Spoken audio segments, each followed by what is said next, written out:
Tribuners, kita beralih ke berita dari Kabupaten Maluku Tengah. Ada kabar gembira, ini kota kecamatan Kepulauan Banda di Maluku Tengah.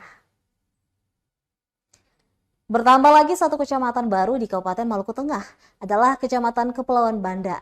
Kecamatan ini menambah deretan daftar kecamatan di Bumi Pamahanunusa menjadi 19 kecamatan.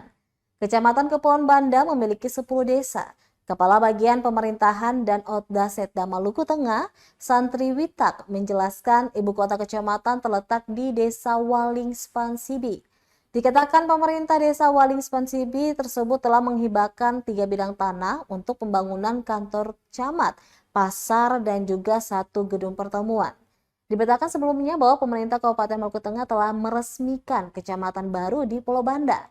Peresmian berlangsung di Baileo Ir Soekarno Masohi pada Rabu 24 Januari 2024. Peresmian Kecamatan Kepulauan Banda juga disaksikan secara langsung via Zoom oleh masyarakat dari 10 negeri administratif yang ada di Kecamatan Kepulauan Baru itu. Peresmian berlangsung dengan penandatanganan prasasti oleh Rakib Saubawa dan pemukulan gong oleh Ketua DPD Maluku Tengah Fatsa Tuan Kota. Kecamatan baru itu kini dipimpin PLT Kepala Kecamatan dan Sekretaris Kecamatan Kepulauan Banda. Mereka diantaranya Rusdi Saiman sebagai PLT Kepala Kecamatan dan Waniati Lasayema PLT Sekretaris Kecamatan.